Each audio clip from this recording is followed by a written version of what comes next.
우리 신약성경 야고보서 3장 1절에서 12절까지의 말씀입니다. 야고보서 3장 1절에서 12절까지 말씀 찾으셨으면 우리 한 절씩 교독하도록 하겠습니다. 내 형제들아, 너희는 선생된 우리가 더 큰 심판을 받을 줄을 알고 선생이 많이 되지 말라.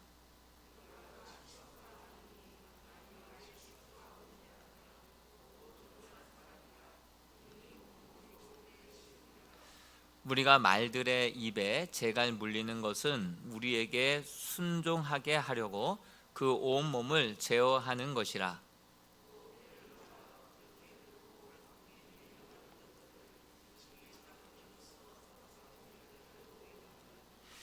이와 같이 혀도 작은 지체로 돼 큰 것을 자랑하도다. 보라, 얼마나 작은 불이 얼마나 많은 나무를 태우는가.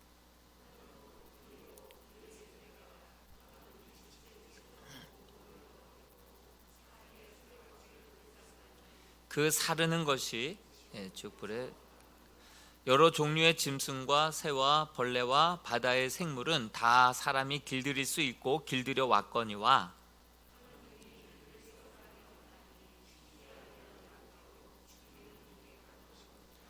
이것으로 우리가 주 아버지를 찬송하고 또 이것으로 하나님의 형상대로 지음을 받은 사람을 저주하나니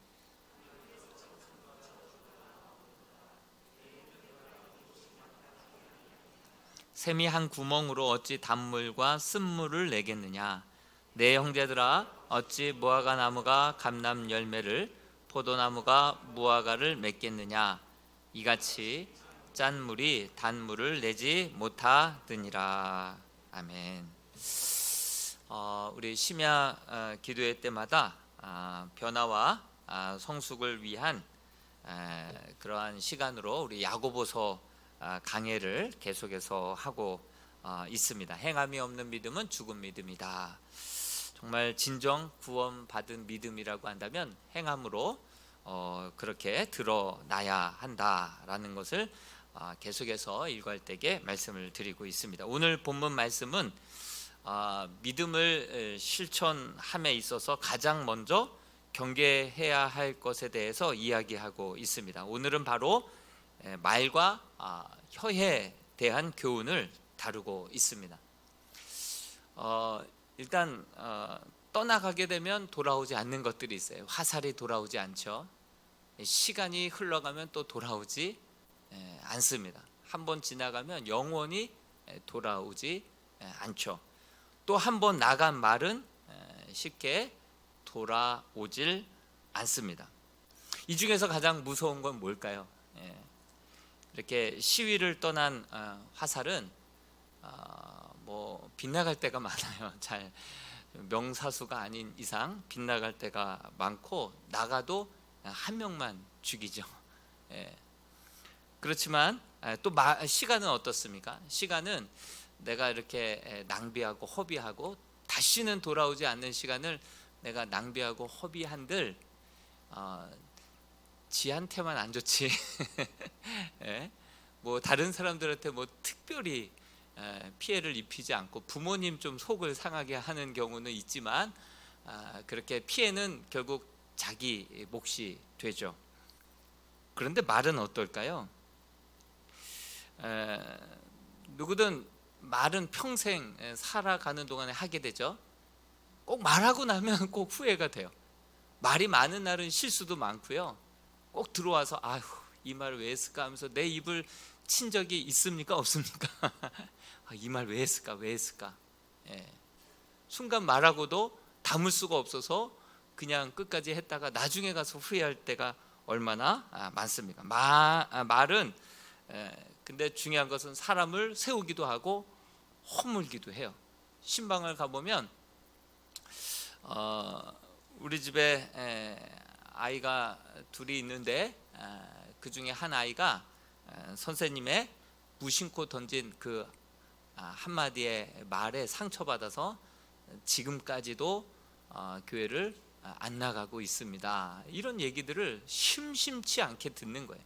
무심코 던진 말인데 그 한마디가 완전히 마음의 비수가 되어서 꽂혀가지고 한 영혼이 지금까지도 고통 가운데 있는, 그게 지금 말이 그만큼의 영향력을 끼친다는 거예요. 말 한마디로 천냥빚도 갚고 사람도 살리지만 말 한마디에 사람을, 영혼을 완전히 지옥으로 만들 수도 있다라고 하는 사실이죠. 교회도 말 한마디에, 그렇고 국가도 말 한마디에 정말 공직자들이 옷을 입기도 하고 벗기도 하고 그런 것을 보게 됩니다. 말의 위력은요 정말 상상을 초월한다라고 말씀을 드릴 수 있겠습니다. 말에 대한 속담도 많죠.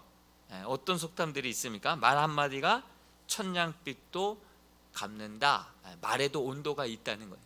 따뜻한 말이 있고 차가운 말이 있다는 것이죠.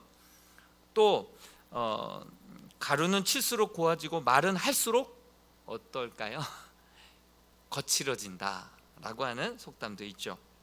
말을 좀 삼가고 경계해라라고 하는 교훈이 있죠. 또 가는 말이 오와야 오는 말이 곱다. 사람은 섬과 섬이에요. 섬과 섬, 외로운 섬과 섬들이 무엇으로 연결이 되냐면 말로 연결이 돼요. 근데 그 말이 고운 말이 가야 고운 말이 온다라고 하는 사실이죠. 그리고 말에는 또 자기의 마음이 담겨져 있습니다. 말은 자기 마음의 소리라고도 할 수가 있죠. 말에도 품격이 있어요. 온도가 있다고 말씀드렸듯이 품격이 있는데, 품자가, 이 입구자가 이 세 개가 겹쳐 있는 것을 품이라고 하죠. 말과 말들이 쌓이고 쌓이다 보면 그 사람의 품격이 되는 거예요.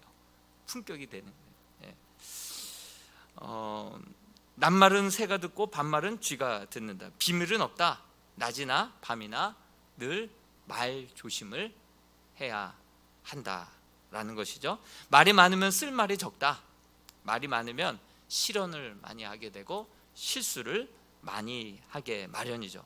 발 없는 말이 또 천리 간다라는 말도 있죠. 이런 속담은 살면서 수없이 여러분들 실감하고 공감하실 그런 속담이, 말에 관한 속담이 굉장히 많습니다. 굉장히 많아요. 성경에도 말에 관한 말씀이 굉장히 많습니다. 잠언에도 많고 성경 곳곳에 많이 나오죠. 마태복음 15장 17절에서 20절 말씀 같이 한번 읽어보겠습니다. 시작.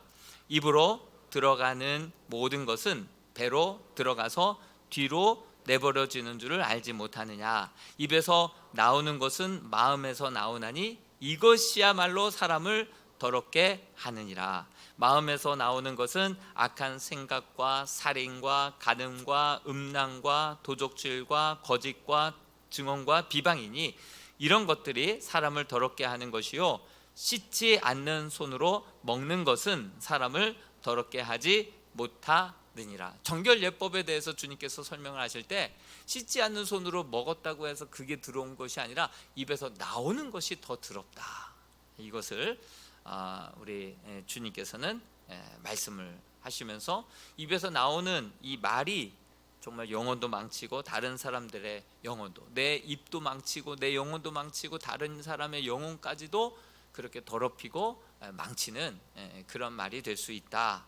그리고 누가복음 6장 45절 말씀도 충격적인 말씀인데요. 같이 한번 읽어볼까요? 시작.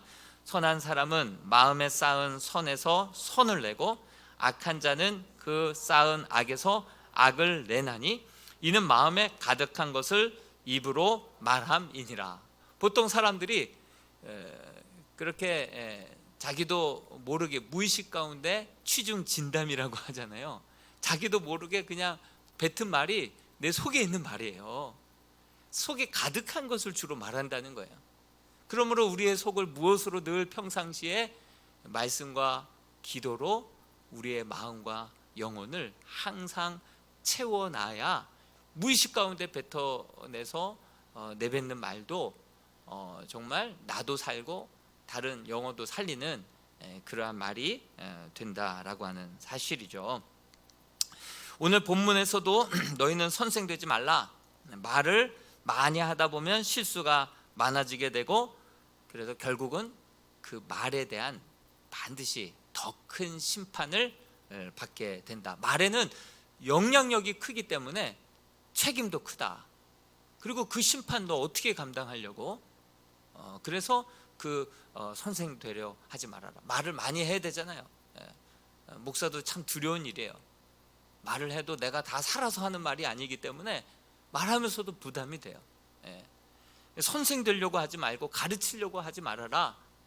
말 많은 사람들은 바로 그거에 대한 책임이 따르고 심판이 따른다라는 것을 성경은 야고보 사도는 이야기하고 있습니다.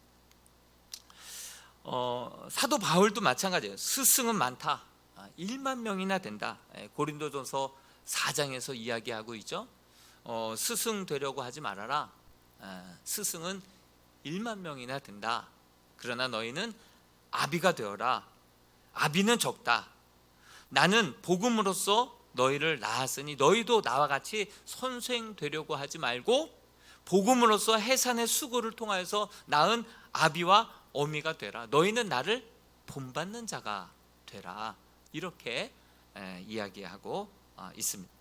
야고보 사도 또한 너희들 선생되지 말라고, 선생된 우리가 더 큰 심판을 받는다. 그러니 그렇게 사람들의 인기 따라 그렇게 선생 되려고 하지 말고, 그때 당시 아테네는 큰 광장에서 많은 사람들을 모아놓고 거기서 연설하는 것이 하나의 문화였고, 그게 꽃피어서 민주주의가 되었죠.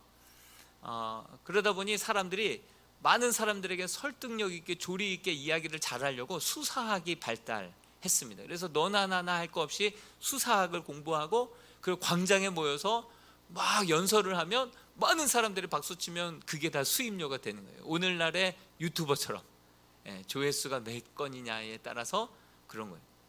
그래서 사도행전 17장에 가서 보면 뭐 아테네, 에피쿠로스, 스토아 학파, 뭐 그 이야기가 성경에도 나오잖아요. 많은 사람들을 모아놓고 이야기해서 인기를 많이 모으다 보니까 그게 학파가 된 거예요. 스토아 학파, 에피쿠로스 학파. 그러면서 이 사도 바울도 이야기하니까 어디 한번 드러나 보자. 어떤 소리 하나 한번 들어보자. 예수 그리스도의 십자가와 부활에 대해서 얘기하거든요. 그러니까 어떤 사람들은 조롱하고 어떤 사람들은 또 한번 들어보자. 내 흥미가 있다. 그래서 아레오바고 설교에서는 몇 명 건지지 못했어요. 한번 드러나 보자 하면서 십자가의 죽음과 부활에 대해서 그 광장에 모아놓고 얘기를 했을 때, 그 아레오바고 설교를 성공적인 설교라고 할 수 있겠느냐, 아니면 실패한 설교라고 할 수 있겠느냐, 이런 갑론을박이 지금도 있죠.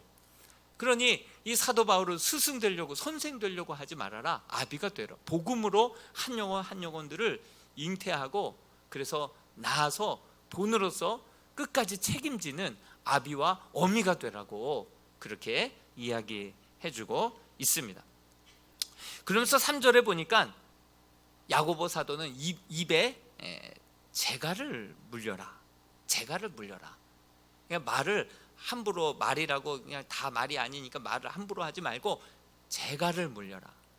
말로 따지면 곱비를 그렇게 메어서 그 말의 온몸을 잘 제어하고 그렇게 통제하면서 주의 진리의 말씀에 순종하는 삶을 살아가야 한다라고 이야기를 하고 있죠.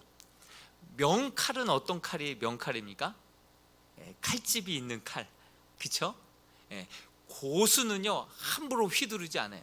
근데 하수는요 덤벼라 덤벼라 하면서 되게 시끄럽습니다. 그리고 백전백패하죠. 고수는 함부로 칼도 나를 보이지 않습니다. 싹 뺐다가 집어넣으면 파리가 떨어지는 거예요. 만화책을 많이 봐서 고수하고 하수의 차이가 여기서 나는 거예요. 쉽게 말 빼지 않고 말 많이 하지 않고, 그리고 딱 그래. 명칼은요 칼집이 있어요. 칼집이 없으면요 나도 베고 상대방도 막 베는 거예요. 사방팔방 막 베고 다니는 거예요. 많은 사람들 피 흘리게 만드는 것이죠. 그래서 명칼은 칼집이 반드시 있다, 칼집이 있다라는 것을 기억하듯이 입술에는 재갈을 물려야 된다라고 야고보 사도는 이야기하고 있습니다. 그래야 온 큰 말에 온 몸이 그 고삐에 의해서 잘 순종하고 제어할 수 있게 된다, 이렇게 이야기하죠. 또 4절에 보니까 이 배를 봐라, 말은 이 배의 키와 같다, 이 작은 키와 같다라고, 이 말을 키와 같다, 큰 배를 움직일 때 작은 키로 움직이지 않습니까? 큰 풍랑이 왔을 때 그 풍랑을 위기 가운데로 건지는 것도 작은 키고, 모두를 위험과 죽음에 몰아넣는 것도 작은 키거든요. 이 작은 키가 이만큼 중요하다, 이만큼 중요하다. 이 말은 바로 그 큰 배의 작은 키와도 같다라고 그렇게 야고보 사도는 이야기하고 있습니다. 그러므로 말을 하지 말아라가 아니라 말을 한다고 한다면 이렇게 영혼을 살리는 말, 그리고 심판대 앞에 섰을 때 책임질 수 있는 말, 그리고 정말 덕을 세우고 사람들의 생명을 살리고 영혼을 치유하는 그러한 말을 해야 한다라고 성경은 이야기하고 있는 것입니다. 또 5절 말씀해 보니까 혀는 지극히 작아서 세치도 안 되는 혀이지만 혀는 무엇과도 같다라고 말하고 있습니까? 불과 같다는 거예요. 불과.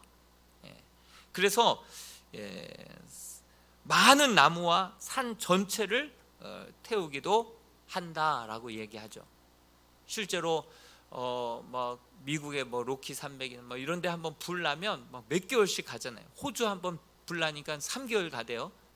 비가 와야지 끝이지 그 사람의 그 인력으로는 도무지 걷잡을 수가 없는 불이 돼버리지 않습니까? 조그만 불에서부터 시작이 된 거예요.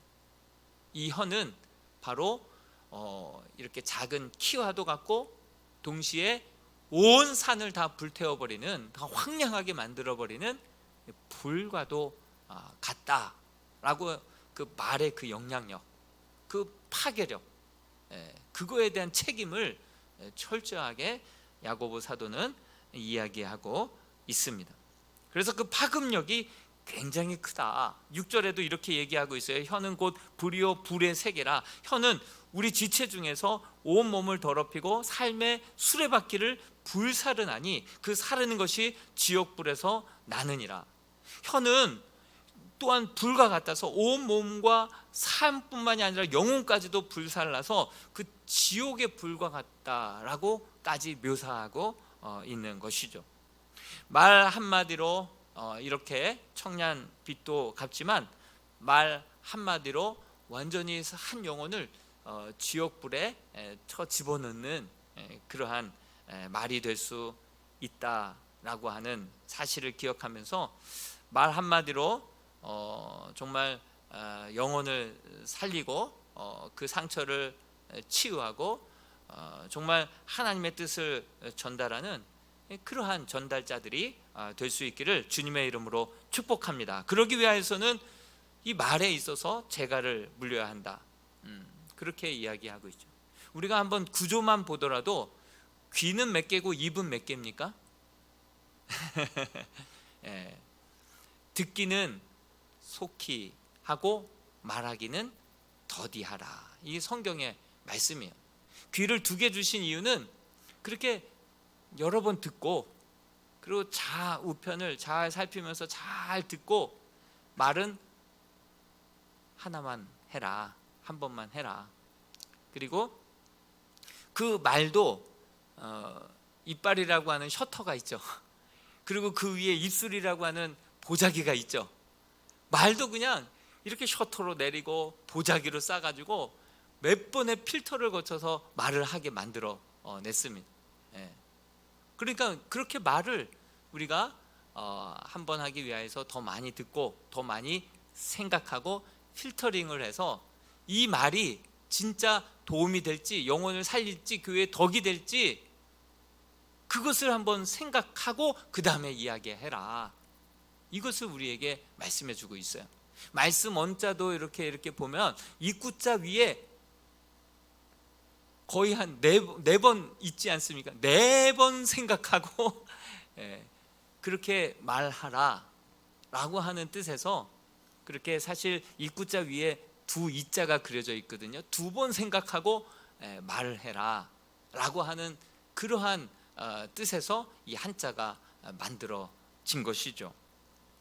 하나님께서는 성경에서도 또 한자, 우리 경험을 통해서도 정말 말하기는 더디하고, 정말 듣기는 속히하고 말하기는 더디하고 생각하고 필터링을 거쳐서 조심히 말을 하라, 덕을 세우는 말을 하라, 이렇게 우리에게 권면하고 있습니다. 그러면서 7절 8절 말씀해 보니까 여러 종류의 짐승과 새, 곤충과 바다의 생물까지도, 돌고래도 그렇고 심지어 작은 곤충들까지도 훈련하면 다 제어가 되는데 혀는 제어가 안 된다는 거예요.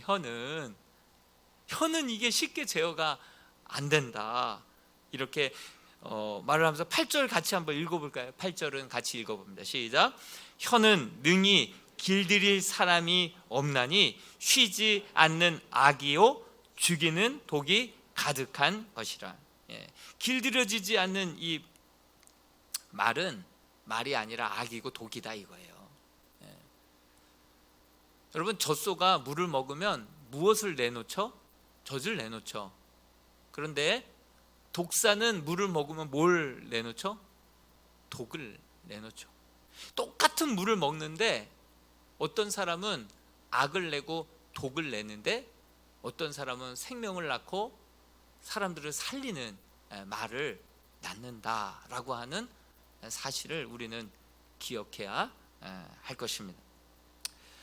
할 말은 해야 직성이 풀리는 사람이 있습니다.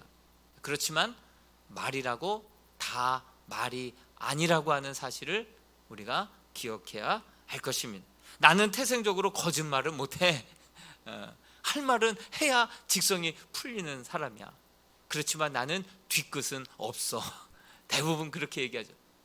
말로 사람을 휘벼파고 그렇게 칼로 찔러놓고선 막 피를 흘리고 쓰러져 있으면 왜 그래? 무슨 일 있었어? 난 뒤끝 없어. 이렇게 하면 책임은 지지 않는 거예요. 찔러놓고 말로 상처 주고선 너 왜 그래? 나는 원래 그런 사람이야. 그러면서 책임지지 않는 그러한 사람과 그렇게 똑같다라고 하는 사실이죠. 정말 말은 이렇게 정말 작은 키와 같고 불과 같다라는 것, 그래서 재갈을 물려야 되고 고삐를 채워야 한다라고 초지일간 그렇게 이야기하고 있죠. 그리고 9절에서 11절 말씀에 보면 마치 CCTV를 보면서 우리 하루의 삶을 다 들여다보고 있는 것 같습니다. 혀는 말에 재갈을 물리듯이 말이 구속함을 받아야 한다라고 말을 했는데, 그래서 덕을 세우는 말, 생명을 살리는 말이 되어야 한다라고 말씀을 드렸는데, 나도 모르게 이 입을 제어하지 않고 의식하지 않고 사용한다고 한다면 이렇게 될 수 있어요. 마치 CCTV로 우리를 지금 관찰하고 우리를 그냥 그대로 야고보 사도가 기록해 놓은 것 같은 말씀이 9절에서 11절 말씀인데요, 같이 한번 읽어보겠습니다. 시작. 이것으로 우리가 주 아버지를 찬송하고 또 이것으로 하나님의 형상대로 지음을 받은 사람을 저주하나니 한 입에서 찬송과 저주가 나오는도다. 내 형제들아, 이것이 마땅하지 아니하니라. 샘이 한 구멍으로 어찌 단물과 쓴물을 내겠느냐. 여러분들을 보고 지금 기록한 것 같은, 새벽에 나와서 막 기도하고 심야 기도에 나와서 막 찬송하는데 그 입으로 집에 돌아가서 전화하는 거예요. 그리고 뒷담화를 하는 거예요. 불평을 하는 거예요. 목사님 말이야, 이러면서 그냥 습관적으로 하는 거예요. 그러면서 정말 희한하게요, 남을 이렇게 험담하고 없을 때 뒷담화를 하게 되면요, 이상하리만큼 하나됨을 느끼는 거예요. 웃는 분들은 많이 경험이 있으신 것 같아요. 이상하리만큼 너와 내가 정말 하나야, 이런 동지애를 느끼나 봐요. 예. 그렇게 정말 한 입으로 찬송하고 막 기도하고 또 집에 와서 전화기를 들면 나도 모르게 습관적으로 그렇게 남의 이야기와 험담과 뒷담화를 그렇게 하는 우리들의 삶의 습관이 바로 여기 말씀에 그대로 기록되어 있는데, 이것은 찬송과 저주가 동시에 한 입에서 나오는 것과 같다라고 말씀하고 있습니다. 이번 설 연휴 때도 잠깐 이제 원로 목사님 인사드리러 갔었는데, 원로 목사님 사모님이 그러는 거예요. 원로 목사님은 누구 험담을 누가 이렇게 늘어놓는다고 한다면 그냥 자리를 일어나서 나가신다고 하시는 거예요. 그것도 방법이다라는 생각이 들었어요. 예, 그 나름대로 우리가 그런 룰을 한번 정해 놓는 거죠.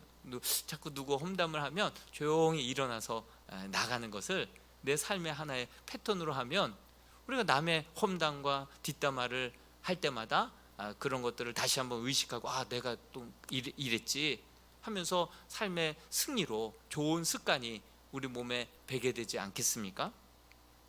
또 설교를 준비하는 가운데 이 생각이 또 났어요.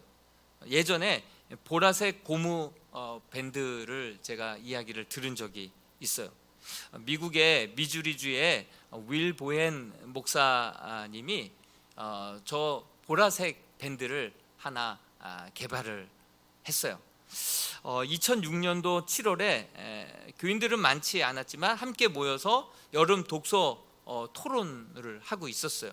근데 그 책의 내용이 불평을 멈추자고 하는 그런 취지의 책이었다고 합니다. 불평은 곧 부정적인 생각을 낳고, 부정적인 생각은 또 부정적인 결과로 이어지게 되지 않습니까? 그래서 이 목사님이 이 독서 클럽을 여름에, 무더운 여름에 함께 모여서 고생한 이분들에게 어떤 선물을 줄까 하다가 이 보라색 밴드 하나를 이렇게 하나님께서 아이디어를 주셨다라고 하는 거예요. 여기 안에는 뭐라고 적혀져 있냐면 complaint free world라고 하는, 번역하면 불평 없는 세상이라고 하는 그 글귀가 쓰여져 있어요. 그래서 한쪽 손목에다가 이 고무 밴드를 딱 차고 있다가 나도 모르게 불평을 했다. 그러면 이 보라색 밴드를 반대쪽에다가 차는 거예요. 그리고 또 나도 모르게 불평하고 원망하고 험담을 했다. 그러면 또 빼서 반대쪽에다가 차는 거예요. 그렇게 습관을 들이기 위해서 21일 동안 한번 해봤는데 하루 평균 15번에서 30번 정도 오고 가더라는 거예요.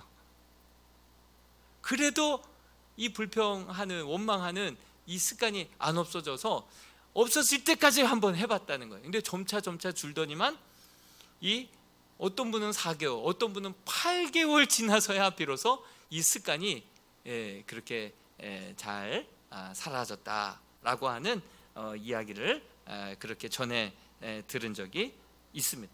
고무밴드 괜찮지 않아요? 예? 그래서 제가 막 사이트 찾아봤어요. 800원 정도 하고요.